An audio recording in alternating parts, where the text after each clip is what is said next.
camera control. Yeah, it's not letting me zoom in or anything. It's really weird. I mean, I guess this is fine if you want to have all this stuff in the background, but I was trying to zoom in. I guess this is fine if you want to have all this stuff in the background, but I was trying to zoom in. I don't know why it's not letting me. Oh, wait a minute. The camera is on. Oh, I see why. Okay, I got you.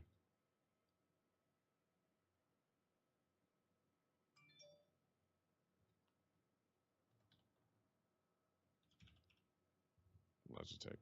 Here we go. All right, here we go. Hi-ho. All right. Is that good right there? Yeah, that's good. All right. Let me get on you guys. All right. I think we're live. Are we live? We're live. Hi, everybody. How's everybody doing? Welcome back to our studios here at Intrepid Studios. We are excited to have you on our Friday 3 p.m. stream. We do these every Monday, Wednesdays, and Fridays. We have a special guest with us today, DJTechLive. Hello, everyone. It's good to see you. Nice to meet everybody in the audience. Yeah, we've got a good show. DJ Tech is going to be giving us some pretty cool questions, and we look forward to answering them. Just a first note, you know, we're so excited to see how amazing the Kickstarter is doing, and we're grateful for everyone's backing us, and you know, really, we have a cat on the screen. What is that? I don't know. We're really grateful for everyone just coming out and showing your support for a change in the industry. You know, myself and everyone on the team are avid MMORPG players, and we're passionate about this project and making sure that we can get the best game possible out there to really get us back to the roots of what made God, you're gonna do it again. Oh my God. What made MMORPG so good. Yeah, okay, it's just so good. Anyways, so Tech, we're pretty excited to have you. Thank you. I know you got some cool questions for us. Yes, it's a pleasure. We've been searching for that MMO for a very, very long time that from the West that we can actually call home. I mean, the generation of MMOers have completely changed. I like to say anywhere between the 28 and maybe the 28 and up crowd, we were the hardcores, right? Like we spent so much time playing MMOs and dedicated so much of our lives and actually developed what guilds really were and so on and so forth. And nowadays it's all about who can play things the fastest, who can get to the end the fastest, and forget about the MMO and then complain about it afterwards. So like, it's a pleasure to see the attempt and the work that you guys are putting in, and I'm very, very happy for you to have me here, and everyone in the audience should be extremely happy about what they are doing. Well, thank you. Yeah, I mean, we're really excited that people are excited about it. You know, this is the game that we thought needed to happen, and to get, you know, proof that this is actually what people want to see is pretty satisfying. And I think so many people sharing the vision that we set out. It's just unbelievable. I think it sends a great message to the industry also. You know, I think that maybe, you know, companies have kind of lost their way in their development of MMORPGs, and that's kind of led to the stagnation of good games out there recently in development. And I think that this Kickstarter and the amazing support we've seen with it really goes to reverberate throughout the entire industry. Hey, watch these guys. They're hitting the points that resonate with the community, and maybe we should take that into consideration next time we decide take to develop those a game. risks again, because I mean, you know, we realize that MMOs are a risky business, but if you design for the player, right, I think that, you know, they will come. Oh, yeah, absolutely. If you build it. Absolutely. I mean, it's all about drawing the crowd in. You're gonna get the hardcore people, of course. Whether they say they feel bad about the game or not, they're gonna be there no matter what. Those are the guys that criticize you all day, and you're gonna get the influence that support you. Like, your Kickstarter was absolutely insane. Like, I was watching it, blinked, and it was over. So I was just like, all right, this is great. And then you got a lot of support from really, really big streamers out there, and they're really excited because they have drifted away from MMOs because of the way MMOs went. And for them to throw that much support you guys' way shows a lot. So you guys are doing well. So I don't want to take too much because I can run my mouth about this all day. So anyway, it's cool. We're going to talk about this. Question number one. This is made by the community, and I kind of read over them, and I'll probably extend a little bit on it if I need to. What would be the benefits of going the same subclass as main class? So I'm going to elaborate on that a little bit. So a lot of games offers very unique ways to build your character because uniqueness is where everyone wants to be. A lot of people like being the character, not just playing it. And so what I mean by that is normally video games have one character, start off as a swordsman class, and then you have 3 brackets that you can build in. And the cool video games out there lets you pull from each side of it. But you get these guys that make these cookie cutter builds, and there's no point in playing a bard when you could play a sniper class, so to speak, or whatever. How would you guys make it different to where most classes can be viable and it all depends on the player? That's a great question, and I think that our class system is pretty unique in the sense that what we're allowing people to do is stick with that core traditional role that was prevalent early on in the MMORPG genre, where you have these archetypes and that's your primary class in Ashes of Creation. And then we wanted to include that customization aspect not only through the progression of your primary class, but in choosing a secondary archetype that's going to not necessarily grant you new skills, but instead give you the flavor of what that different archetype can do to your existing skills. And we gave a great example when we discussed our classes in a blog recently about how the fighter class has that rush ability, and if you were to take the mage secondary, you could apply a teleportation augment to the rush, and instead of rushing to your target, you would teleport to the target. So you keep that primary skill, but you're having an adaptation, an augment from a different archetype that flavors the way your class interacts a bit. Right. And I think if you want to go into a little bit about the tank thing. Yeah, so it's when you're talking about doubling down on the same class, right? Like that's a person who really wants to be that specific archetype. So like say we're talking about a tank, right? And you go tank primary, tank secondary. That means that you are that like archetypical, huge plate wearing, giant shield, unmovable object. And so that's what that will be based around. The secondary will still have augments that do the same thing that if you went to a mage or a fighter or a rogue, but those augments will kind of further solidify you in that role and give you more options in how you want to do that tanky build.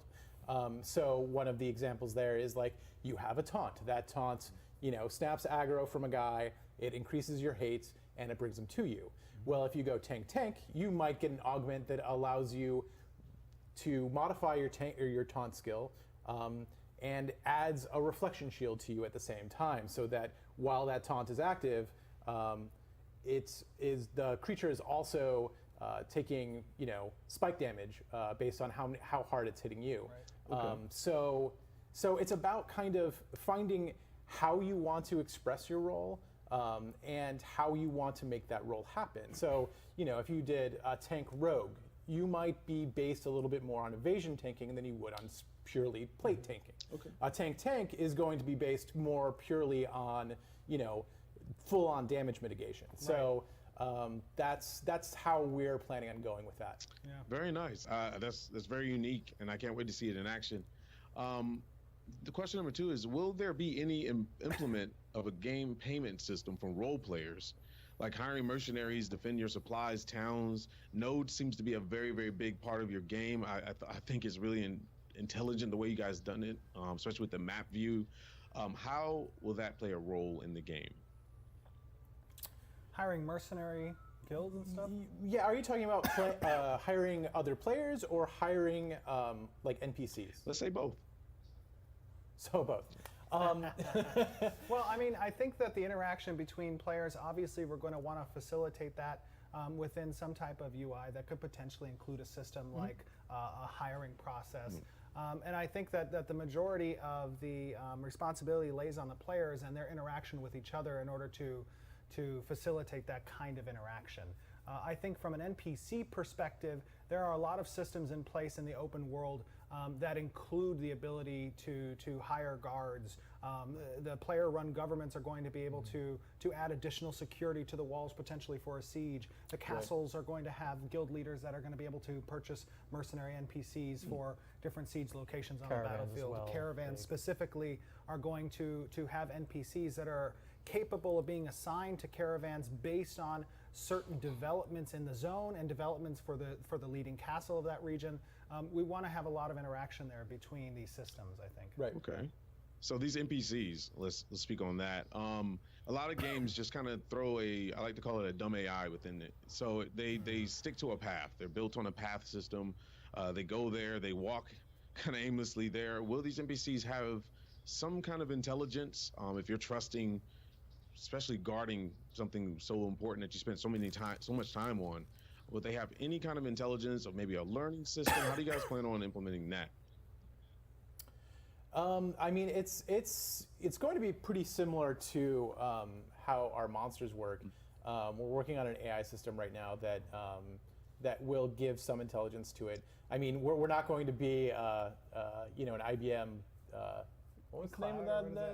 The computer, yeah. Watson? Watson. Yeah, it's not. We're not going to have Watson, but we are. We should have Watson. We should ask have the Watson. question and be like, what's the meaning of life? But we want to do things like give these guys character. We don't want them to be necessarily dumb, guys that you send out to kill. I mean, we want them to have a story of their own that they can tell you. They will have an AI that functions as well as our. Okay, sorry. Wow. What was that? Was that the Moonstrider? Yeah. I think that was Nice. a Moonstrider. Our video guy is having a little bit of fun right now, I guess. Bacon. So that was an example Sorry, of the I'm getting NPC distracted. clearly, right? So that's what the NPC right. All right. No, we're going to have just to answer your question very, very shortly, we're going to have a very robust AI system. Yeah. There's a lot of great new technology today, specifically in regards to AI systems in games. And I think that because our development is so fresh, we're capable of utilizing that technology in our game that really hasn't been seen in other MMORPG projects. So we're going to have a very robust AI system. Awesome. Let's see. We know there's a trade system from town to town, but will towns be able to ally each other and benefit from an alliance? So let's say town A is efficient in fishing and town B is efficient in mining. Will they be able to way to form an alliance and work together? We definitely have systems in place that account for player-run governments to interact with each other from node to node. And that interaction can include cooperation on certain events, certain trade mechanics. It could include even potentially alliances if siege come about. It could also include potentially even conflict to arise between nodes, creating this sort of pseudo-faction between the citizens. Yeah, I think that's a pretty important aspect to our development for nodes. Yeah, and I think what you're alluding to sounds like our trade agreements. Yeah. So, between nodes, like your example, I think was fish and iron. So, we're trying to set up a competitive advantage amongst the many nodes and the regions. So we're trying to have trade agreements to give the players a bit of agency to, I don't want to really say combat, but more so to navigate that situation and have them work together or against each other to make their own node more successful economically. Interesting, because that will bring apart a very cool way to structure and evolve the world. So a problem that I see in a lot of MMOs is that I'm not going to say any, but there's this one MMO. That's fine. I know. We know what you're there's talking about. one That's MMO that allows static housing and development and stuff like that. But you just go out and pick a house somewhere next to the richest spots to grab stuff. Now, it would be cool if there was a port side where lots of big fish are prevalent, stuff that are very highly sought after. In the mining side, when it comes to any wars within the nodes or castle sieges, that will play a role in that, not just everyone just go out and get whatever, and go out there. I hear you 100% on that, and myself and everyone here on the team being huge MMORPG players, we've played every MMORPG under the sun, and we're coming at this with all of that experience and saying, what did they do wrong? Where was the designers on this aspect? And saying, okay, we need to make sure that we tackle these issues from day one in our development and account for that in our design theory. And we'll just say, like, there will be reasons to fight over territory. Absolutely. People will gain things if they were able to destroy that node, and there will be a reason for people to fight. It's not just going to be random, oh, there's a house here, oh, there's a house here. There's going to be purpose behind it, and that purpose is going to be something that we are consistently returning to. And not only that, but another aspect of specifically in regards to housing, and our freeholds specifically, that we have 3 different types of housing, but our freeholds are going to have certain player interactable designs that allow for visitors to come and potentially, eat at an inn or at a tavern or rest at an inn, and that will grant some benefits while they're within proximity of that player's housing.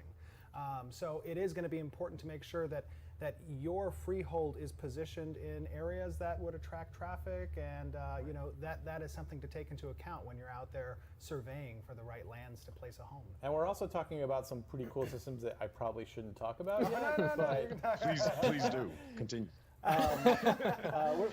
We're talking about having different types of terrain give different benefits to your freehold. Yes. So that, like, let's say that you are a person who is really into agriculture and your farms. So, if you build next to a really nice river, that river is going to give you bonuses above and beyond what you might, find somewhere in the forest. So there's going to be, reasons to seek out good pieces of land and be creative in how you build your farms with what is out there, and to discover, different things that we've put out in the world that we're not going to talk about right now. And we think like anything that we add that adds the player to be able to make a choice for a reason is just a huge part of our development. Like the terrain being there, we want them to feel that they're next to a river. I mean, because it looks pretty, but not the only reason, right? Because it gives them benefits. I want to be in a desert for a reason. I want to be next to a mountain for a reason. So, those are the few of the things that we think of it in every aspect of development. That was a great answer. That made us. I'm pretty sure everybody's pretty happy and can't wait to jump in to be able to not just mindlessly grab land and be the first one to be able to get it, but make strategic moves and thoughts behind it. And well, that's actually, you brought up, I'm sorry, one additional. Yes. Our housing and development is a huge aspect of the game. Awesome. But specifically in regards to this is going to be another land grab, Right. like game, quote unquote, Hey. But it's not going to be that case, because progression in our world in regards to owning land and owning those freeholds comes with a third stage of node development. So it's not going to be like everybody gets into the server and boom, there's third stage nodes everywhere. There's no nodes everywhere. You have to build it. And as players develop those nodes in certain regions, that's when housing becomes available. And that's going to be different for all over the world. And there's going to be continually new nodes that are popping up. And ours isn't, I think that's pretty much it. No, that's great. I like the fact that we're shaping the world, so to speak. If a player goes out and does rush things, that they build a node and other players can come in and live. And I would like to touch, I don't know if the chat heard on one of their previous interviews that, and correct me if I'm wrong, because things could change. They can always change. Right, housing. We are all afraid that someone was going to jump and get the housing, or afraid of that. So I heard there are apartments. So I'm the type of person that loves to explore everything before trying to jump down the barrel of a gun and really fire off and get everything that I can. But that means I'm not going to be the fastest one to grab a node and build or whatever. The fact that you have housing for people that take a little bit longer to dive into the game, that like to analyze their situations, I think that's really great. Is that still a thing for you guys? Oh, absolutely. Yeah. So the housing in regards to our apartment systems is an instanced form of housing. We have two open world housing forms. That's our in-node housing. Those are static homes that are available in a node, and you purchase them or rent them or whatever it's going to be. And then there are apartments, which are instance, and there's freeholds, which are out in the open world as well. So the apartment aspect of it is, if a player-run government of a node decides to begin developing an apartment complex within the node, that's going to grant players the ability to go to that area and rent or purchase an apartment in that's going to be an instance form. So, we're not locking out players in development based off of the land rush idea of when that node propagates, but instead people have the ability to come in a little bit later and get that instance apartment and become a citizen of that node. Awesome. Right. Now I'm going to hit on a subject that I'm pretty sure a lot of people want to hear, and that's called PvP. Okay. I'm a very big PvPer, but I feel a lot of MMOs, especially the Eastern market, has definitely kind of watered it down and made it to whoever has the best gear, no matter how skillful you are. If you get a couple of hits in, you destroy everyone. Whether there's NPCs protecting the lands that you're in or not, doesn't matter. Person has the best gear, can sit on a game for 13 hours a day and get the best gear, can kill anyone. Now, you guys will have NPCs, I'm pretty sure NPCs and regular players populate the lands. How will you make PvP a thing that doesn't just become something that's redundant on farming and grinding for gear, and then make it a part of the world to where we benefit from it, and also get PvEers involved in the PvP as well. That's a very good question, and it has a lot of range in the topic.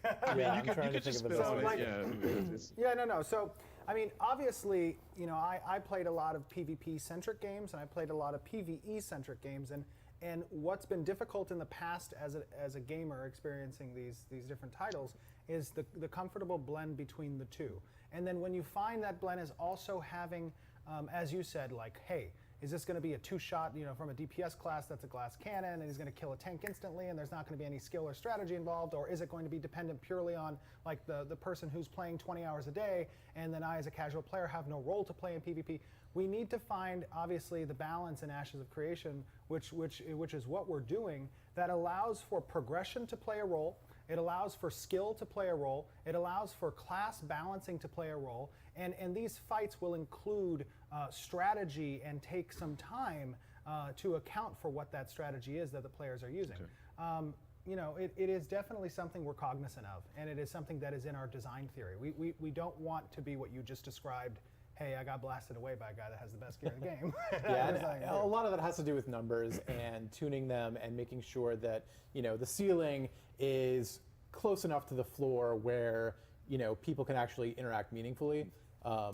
You know, when you let those numbers kind of run out of control and there is just this huge tier problem, I mean, that's when that problem happens. Right. And that's when skill goes out the door and numbers become the most important thing. And that's something that we are working towards, but it's a huge numbers game. Yeah. And it's something that's going to take us a long time to, you know, nail down and balance and get right. But it's a goal of ours from the beginning to make sure that what you described right now doesn't happen. And the place for the PvEers, the people who are not necessarily as inclined to participate in those PvP situations, they place the importance of the world when it comes to PvP. If you don't have a strong, solid PvE focus as a game, then there's not much meaning to whatever PvP is going to provide. You know, you can find straight PvP in a MOBA. You want to go play a MOBA 5v5, you're going to get PvP every day in different sessions.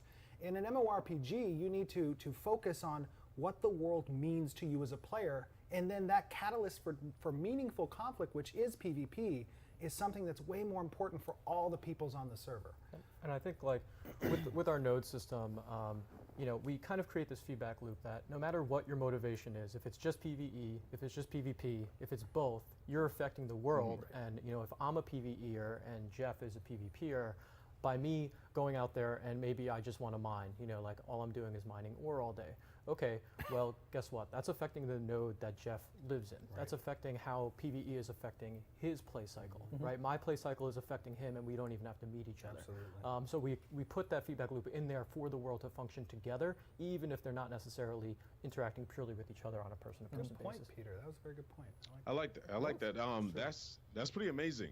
Another way that I think will be pretty cool is if the PvEers can affect the PvPers in battle as well. And what I mean by that is there's a lot of people, and typically when you're in a good guild, you have people that excel at different things, such as collecting and crafting, which is a huge part of the world that gets left behind a lot of the times. A lot of people speak that crafting is such this big web of things you can do, but at the end of the day, people just go out and find gear and upgrade it to plus 12. Right. Crafters don't matter. So what if PvEer A can craft amazing gear, and they're sought after by different guilds and factions or whatever, or no factions, excuse me, guilds, and they want to recruit them, and then those PvEers still take part in PvP, but don't actually have to go into battle, because let's be real, there's a lot of PvEers that want to do it.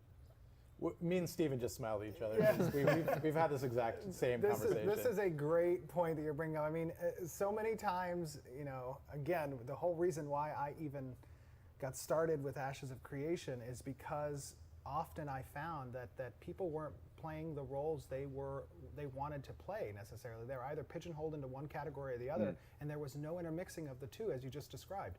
You know, I for a long time when playing MMOs, I ran a very large guild, and I always made sure that there was a role to be played by anybody in the game that they wanted to do, whether it be the PvEer or the PvPer. They were interconnected in some way, shape, or form. And you gave a great example where crafting is a very centric, application when it comes to PvP, and we placed a huge emphasis on the economy and crafting when developing the design of this game. Yeah, crafters are going to be core Right. to a lot of equipment progression and economic progression. It's going to be difficult to really participate in the economy if you're not participating in the crafting section of it. And those people who really want to specialize in crafting, right, or specialize in a specific part of crafting, there's going to be actual mechanics to make their name known, to make them, you know, hey, this is Muramasa who is making, you know, this amazing sword, and he specializes in making this kind of sword, and people are going to seek him out and try to find him. There's so What much about Numine? fun. Why didn't Numine make a sword? Could be Numine. Numine. But yeah, you know, that's just one of, you know, identity is a huge concept for us with the class system, with this system. When we want you to be able to, you know, just be the character, you know, have your own identity, and we think that being known for crafting a certain thing, as I get, or as Steven gets eaten by an owlbear, you know, as by the Dawnbreaker. Now I lost my complete train of thought. But that's okay. That was scary. It's live. That, wow. If you guys implement that, that's amazing. I mean, that's what's missing in MMOs these days is the feeling of being wanted as a group, right? Everyone's soloing stuff, and you can put a guild name in there all day you want, but if it's filled with a bunch of people that's just soloing different things and chatting in guild here and there, I mean, chatting in guild chat, the game is going to lose its touch. And having people feel purpose with everything they can do, and having your name on an object, we've been begging for this. And we think it's simple, right? Because we're not the developers. But It always sounds I know simple. how serious it could be. But the fact that you guys are taking into consideration of it, guys, this is why this Kickstarter is the way it is. I know we're probably getting crunched for time, so I'm going to shoot out these next two questions. We have some in-game footage too after we're done with you. Sure. I have two more questions. Well, one more All right. question, because we already answered the one that Okay. pretty sure everyone wants to know, and you probably get this question a lot, how deep is the character customization? Because that's extremely important, being an individual in the world and not looking like, you know, Jared Sword 1 and Mr. I'm Gonna Kill You 3 looks exactly the same with a different hairstyle with different color. How deep is it? I think you may have seen in the visuals we're showing of our game that aesthetics are a huge part of it. And if you have this beautiful world with no character customization, and you just have, like you said, Sword Joe 1 and 2 running around, it really breaks the immersion.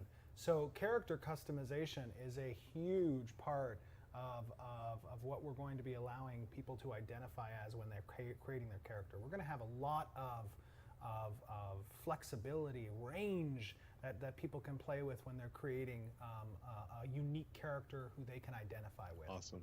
Right. Yeah. And I think, you know, you can see that a lot of our focus is on the aesthetic of the world, but we completely understand that at the end of the day, a large portion of it comes to yourself, right? You want to see the character that you imagine up here on the screen. And, you know, we're cognizant of that, and we're completely behind that with our character customization 100%. ideas. Yeah, and it's also going to include not just like what your character looks like, but what your character wears. Yes. There's going to be a large bevy of options and ways to, you know, show different appearances and customize what your armor looks like and do a lot of cool things like that to really kind of, you know, nail that look, that iconic look that you want for yourself. Yeah. Awesome. I can't wait to see it. So you have in-game footage? Yeah, we got some in-game footage. All right, let's do it. I think we have in-game. I hope well, we actually, do. it's not in-game footage. We have a live in-game player. Okay. Tristan, Tristan, you ready? are you ready?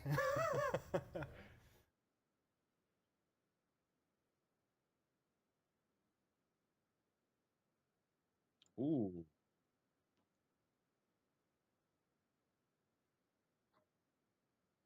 Oof. I like to say, I didn't mean to cut you off, but man, this game was gorgeous. Oh.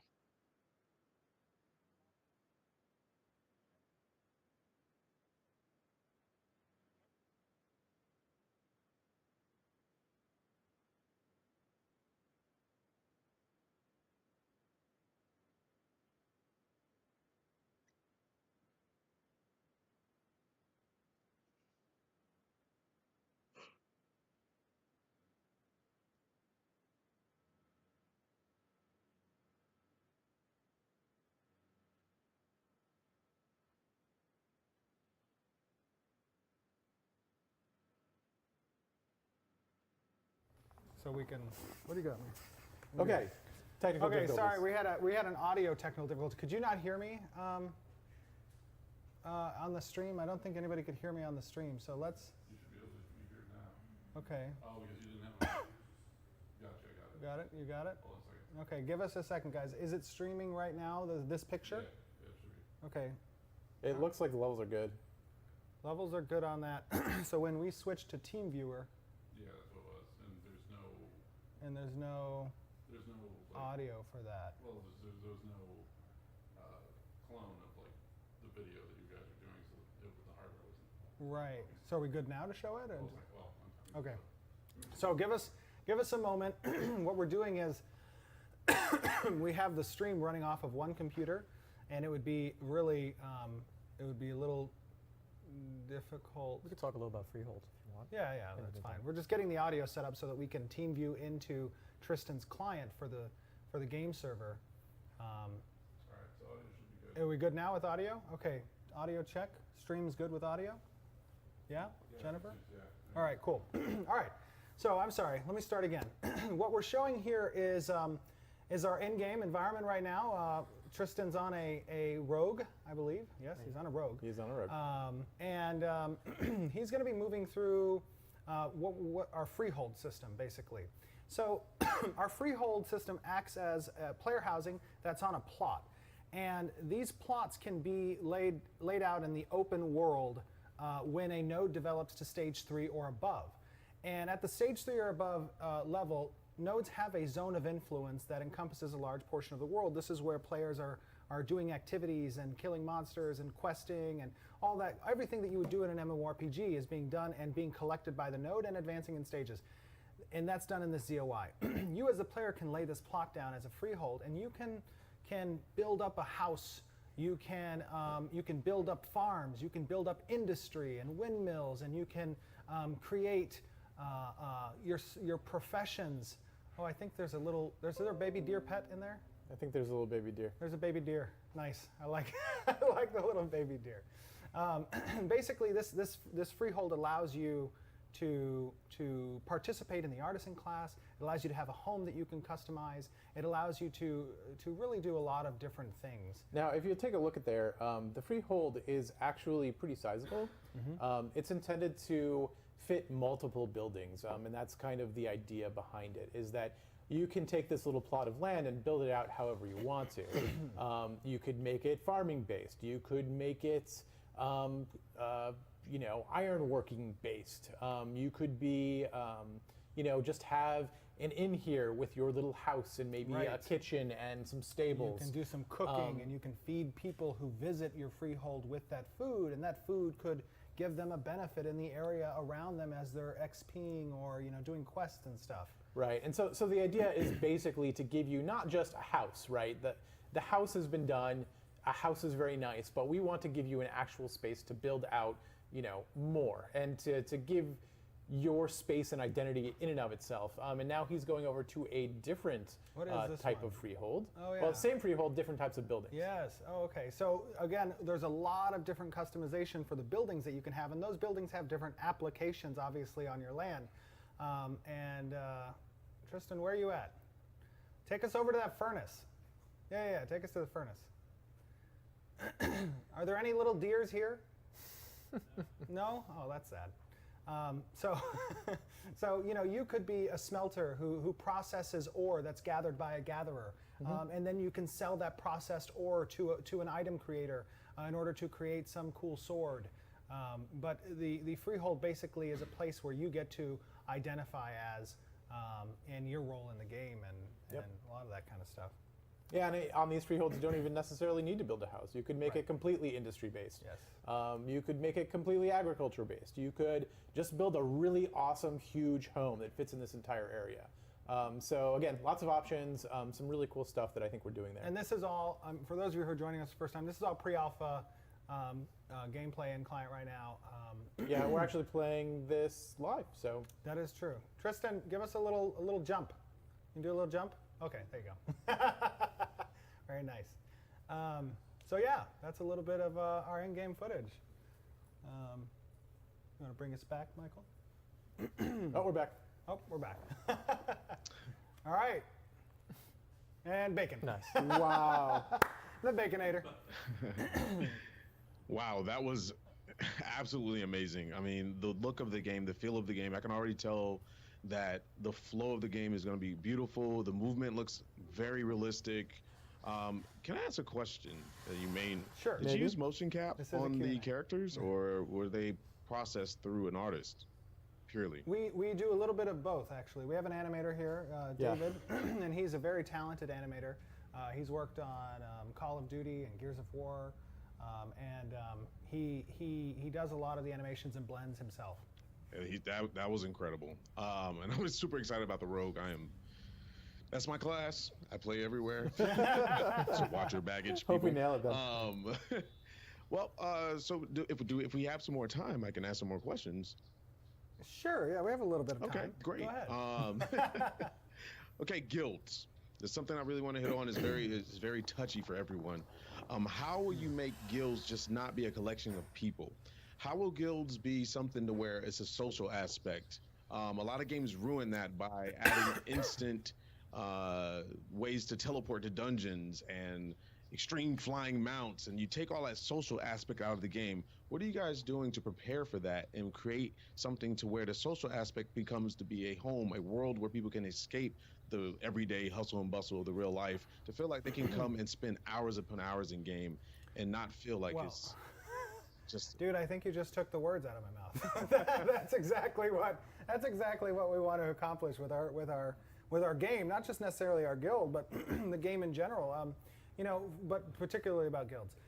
Myself, my personal history in MMORPGs and being a gamer for the past 25 years since I was 7 years old was that community aspect. I mean, it is so rare to our genre that you can participate in a community where you're talking with people from all over across the world, thousands of different people, people you would have never had the chance to interact with before, and you're problem solving and you're adventuring and you're advancing through this complex maze of intricate gameplay. And it was just what hooked me on the genre. And it motivated me to make sure that we could get back to that focus of community in Ashes of Creation. I think it's partly why you see our game has taken off so far, because when we first announced Ashes of Creation back in the middle of December, about 4 months ago now, I would say, 4 months ago, I was and still am heavily involved in participating in the community on the Discord, on our forums, on pretty much anything you can imagine, and it's because I want to make sure that the community is the central focus of Ashes of Creation, not just having an amazing game, but having a company that actually listens to and interacts with the community to hear and be in touch with what the players want to experience. And I think that's what's led to our stagnation in this genre, and why we're all so motivated to get back to making MMOs amazing. Yeah, again. Yeah, I mean, as far as guilds go and as far as community goes in general, we're trying to put in mechanics that encourage people to work together towards things. Whether that's in conflict or in cooperation, and that goes with guilds, right? Guilds can form alliances. Guilds have their own identities. Guilds can have their own guild houses. They can level up. They have skills associated with them. They can participate in the sieging mechanics of castles. They can exert influence over the rest of the world, but they can also be, guilds that are more catered towards a little bit larger number. And then you have benefits if your guild is more focused on a smaller, close-knit community, and there are applications for both as an identity in our game.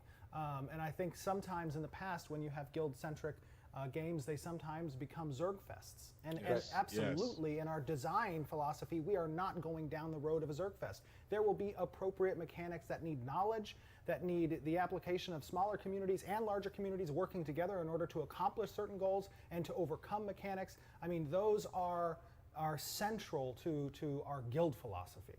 And we think, the social aspect, we try to do that throughout every stage, right? I mean, social buildings, we want people to have a place that they call home and that they can go gather with friends. And if it's a tavern, you grab food, you grab a drink. If you go to a guild house, you're decorating it how you want. Your guild has a certain identity. If you're having elections in a node for the government structure. We want there to be player participation and basically a social aspect of, we're here and you play an MMO to play with players, right? So we understand that and we want that to be important. And that's within the guild and without the guild, right? If I'm a guildless person, I still have an identity with my node. I still have an identity, with the people who are around me in my local area. So it's at every level, and it's not exclusive to guilds. And that's another reason why we're a non-faction-based game. Because we don't want to separate communities. I mean, there's no reason to separate a community. You are one community, and you can direct your own agency over what peace and war means to you. You can cooperate or not cooperate. You can experience content together or not. That's entirely your decision as a player.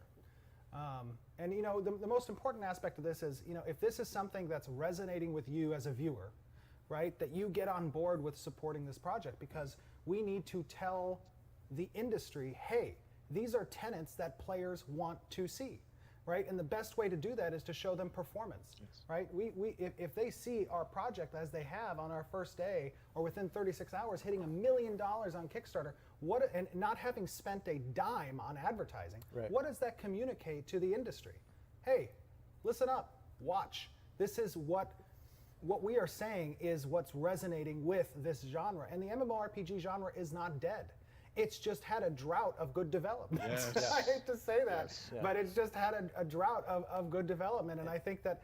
And a lot of that is the massively single-player problem, right? Absolutely. And it's in order for communities to stick together, they need to work together. And I think that's the bottom line as far as that goes. I mean, wow, you guys are giving us so much ear candy right now. It's insane. I mean, the thing that I see, I consider myself an observer, and I observe a lot. I really don't speak too much. I just like to react off of it. You guys are excited. You guys are in love with the genre. You guys are gamers, and that's huge for us, because a lot of people that consider themselves gamers back in the EQ days have kind of left that behind, to be honest with you. They want to develop the great game, but they're very much on that money grab situation, because they're looking at the market as, hey, we're MMO, people don't know what they want. They'll bark for one thing, go for another. We need to get as much money as we can and then work on the next project. But you guys seem like you are just dedicated. And I have to say that was very heartwarming to hear. Like, I was just, everything inside of me is getting all excited. And I tell my community, I said, don't get too hyped. Go in there with minimum hypeness. That way you won't be disappointed, But now I'm saying, guys, get hype in the chat, because this is insane. This is insane. All right.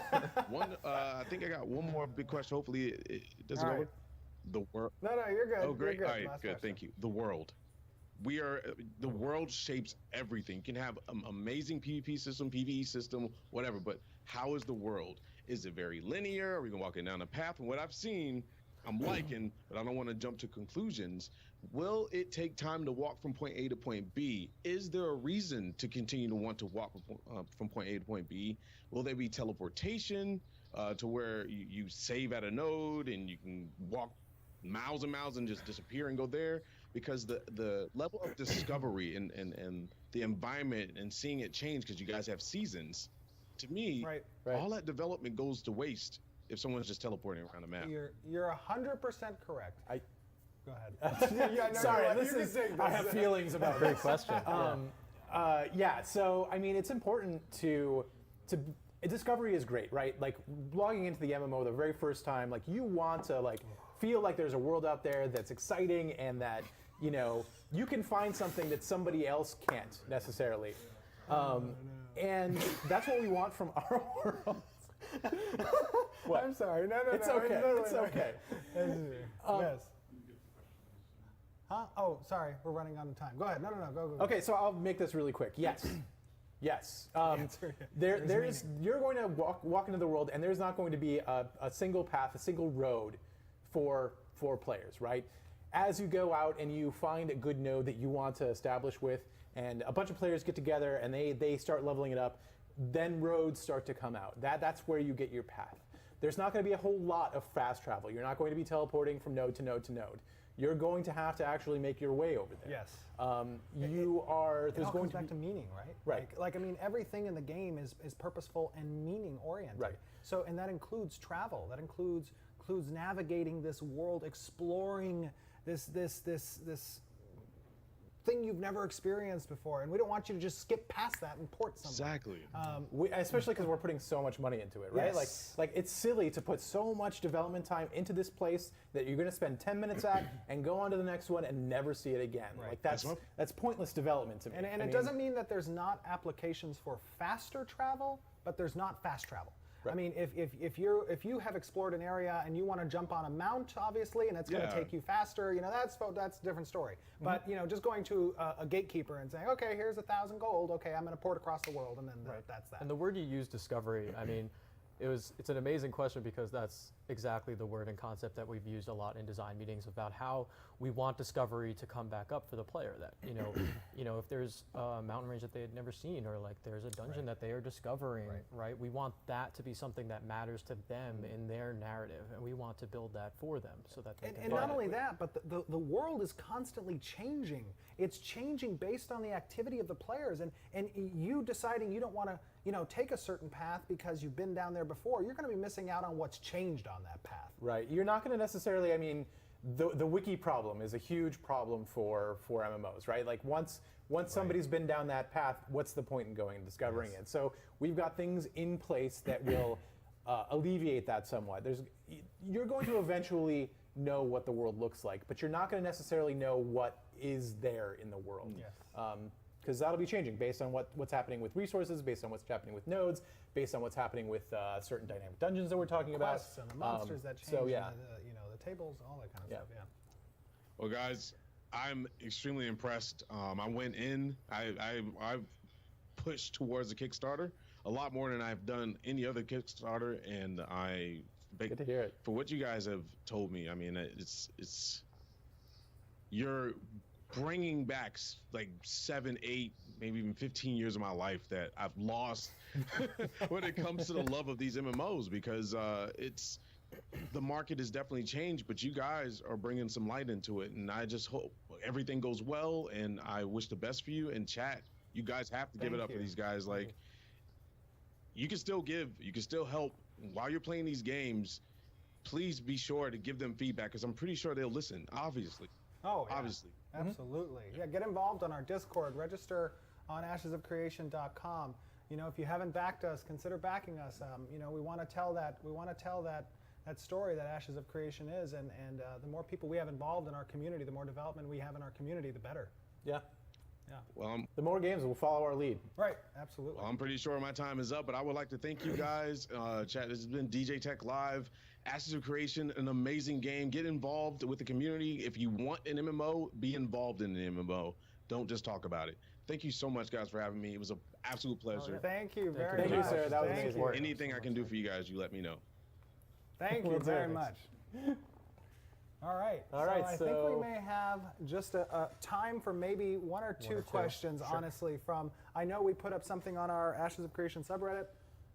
If players have some questions that they would like to field to us, we'd be happy to answer them. The most votes gets your question answered.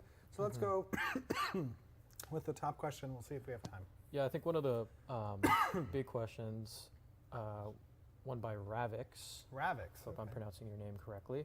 What is the general idea or feel for naval interactions? That's a good question. For this one.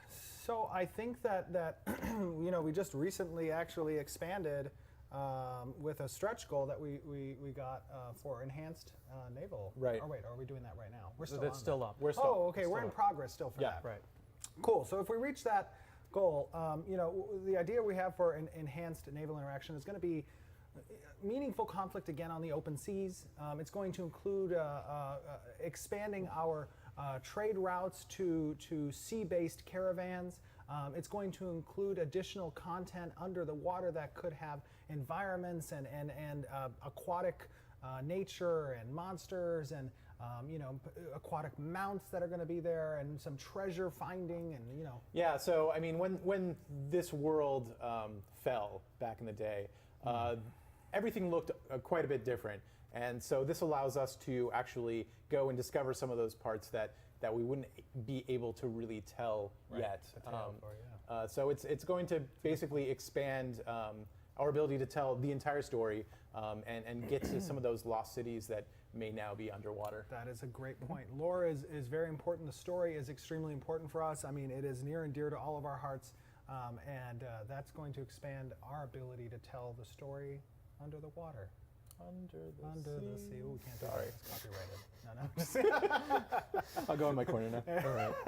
All right, guys. I think that's going to be it Yeah, for sorry, time. We're sorry we didn't get to the questions. We'll get to on those Reddit. questions next week. Right, on Monday at 3 p.m. we have another live Q&A. We're going to be going into some more stuff. We're probably going to have some more in-game interaction. And honestly, from everyone here at Intrepid Studios, our heartfelt gratitude for the amazing support that everyone has been showing Ashes of Creation.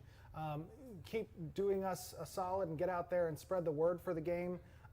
You know, the more support that we can get, the bigger community that we can get, the better it is for all of us as MMORPG fans. We really appreciate it. Honestly. Yeah, seriously, it's been amazing. Yeah. Have Thanks, a great you guys. day.